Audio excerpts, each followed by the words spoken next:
আসসালামু আলাইকুম রহমতুল্লাহ। ওয়ালাইকুম আসসালাম রহমতুল্লাহ বরকাত। জি। জি, মালয়েশিয়া থেকে বলছিলাম। মালয়েশিয়া, মাশাআল্লাহ, বলেন। জি শায়েখ, আমি তো আপনার ওই প্রবাসী এখানে আপনার নাইট শিপ আর হচ্ছে ডে শিপ, এক সপ্তাহ নাইট এক সপ্তাহ ডে। হুম। তো নাইট আমার জন্য ফজরের সালাদটা পড়তে একটু কষ্ট হয়ে যায়, রাত দেখা গেছে রাত 3টা 4টা 2টা বাজে। সেক্ষেত্রে বাসায় এসে খাওয়া দাওয়া করে মানে ফ্রেশ হয়ে শুইতে শুইতে ইয়ে হয়ে যায়, লেট হয়ে যায়। আর ফজরের রক্ত এখানে আপনার 6টা 2-3 শুরু হয়, সূর্যোদয় হয় 7টা 10-এ। তো আমি আসলে মানে 3টার দিকে ফজর সালাত আদায় করে শুয়ে থাকবো, নাকি পরবর্তীতে সকাল যখন ঘুম ভাঙে তখন সালাতটা আদায় করবো আর কি। হুম।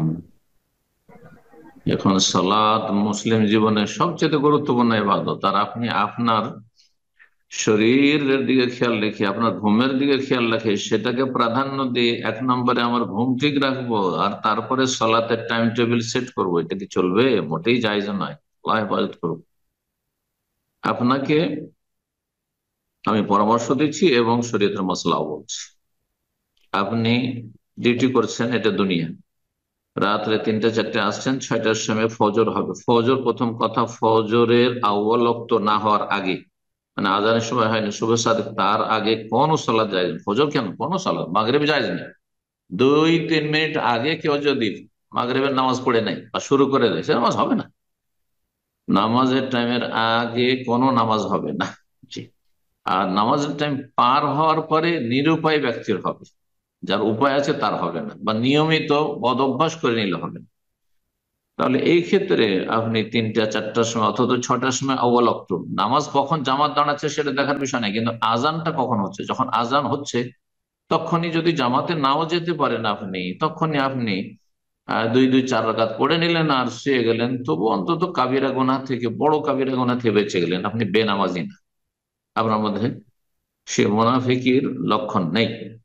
তবে গাফিলতি আছে যেন, আল্লাহ রাব্বুল আলামিন, বা অপারগতা আছে, আল্লাহ যেন মাফ করে, আল্লাহর কাছে সবসময় ক্ষমা চাইবেন, আল্লাহর ওর কাছে সুধারণা রাখবেন।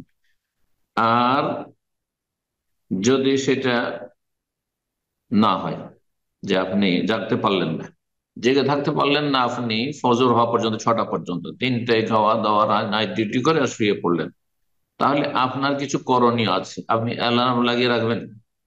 হ্যাঁ, রিপিট অ্যালার্ম লাগিয়ে রাখবেন, একবার না, কয়েকটা, 5 মিনিট 10 মিনিট পর পর লাগিয়ে রাখবেন, যে যাতে করে আমি সূর্যটার আগে ফজরটা পড়ে নিতে পারি।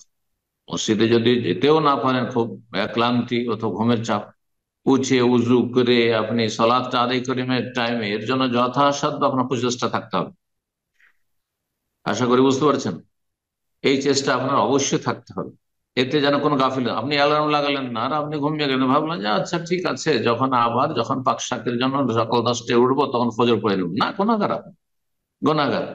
আপনি অ্যালার্ম লাগিয়েছেন, প্রতিদিন আপনি অ্যালার্ম লাগিয়ে ঘুমাবেন।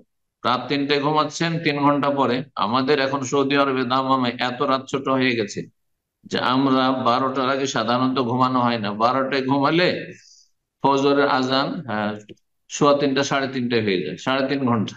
যে তাহাজ্জুদ পড়বে তার কি হবে? তা তো 2.5 ঘন্টা, 2.5 ঘন্টা ঘুম হয়নি।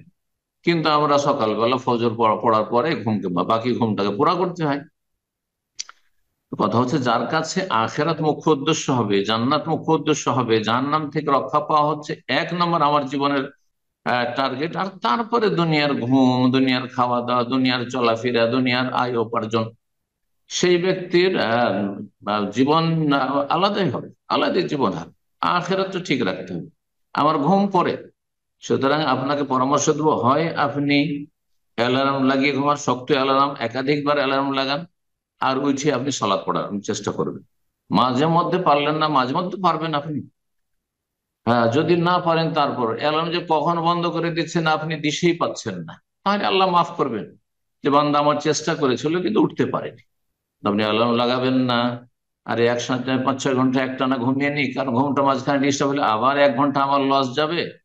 সেই জন্য রাত 3টায় ঘুমালেন আর সকাল 9টায় উঠবেন বা 10টায় উঠবেন, আর তারপরে পড়বেন, অথবা জোহরের সময় আপনি ফজর পড়বেন, এটা হারাম, জায়েজ না, কাবিরা গুনাহ। আল্লাহ তৌফিক দান করুন এবং ইমানে আল্লাহ বল দান করুন। ইমানের শক্তি দান করুন। আল্লাহর আমার কাছে সবসময় আল্লাহর কাছে শক্তি চাইবেন, আল্লাহ আইননি আলা যিকরিকা ওয়া শুকরিকা ওয়া হুসনি ইবাদাতি। যার যে চেষ্টা থাকে আল্লাহ তাকে তৌফিক দিয়ে থাকবে। আল্লাযীনা জাহাদু ফীনা লানাহদিয়ান্নাহুম সুবুলানা, যা আমার পথে সর্বাত্মক প্রচেষ্টা চালাবে। দুনিয়ার জন্য চেষ্টা চালিয়ে সাধারণ মানুষের কত এগিয়ে চলে যাচ্ছে। ফকিরের ছেলে, গরিবের ছেলে, হ্যাঁ, সে আপনার ধনকুপ হয়ে যাচ্ছে, কিছুই ছিল না তার। যেই ব্যক্তি ফুটপাতে ঘুরে বেড়াচ্ছিল সেই ব্যক্তি নেতা হয়ে বসে আছে, রাষ্ট্রীয় ক্ষমতায় গিয়ে বসে আছে। এটা অশিক্ষিত সন্তান, রিক্সাওয়ালা সন্তান গিয়ে বড় অফিসার হয়ে বসে আছে। হ্যাঁ, তো কথা হচ্ছে যে দিনের ক্ষেত্রে যে চেষ্টা চালাবে অবশ্যই আল্লাহ তাকে তখন লানাহদিয়ান্নাহুম সুবুলানা, অবশ্যই আমি রাস্তা দেখাবো জান্নাতে, অবশ্যই সেটা আল্লাহ সহজ করে দেবে। আল্লাহ যেন তৌফিক দান করেন এবং সমস্ত গাফিলতি থেকে আমাদেরকে মুক্তি লাভের তৌফিক দান করেন। জাযাকুমুল্লাহ।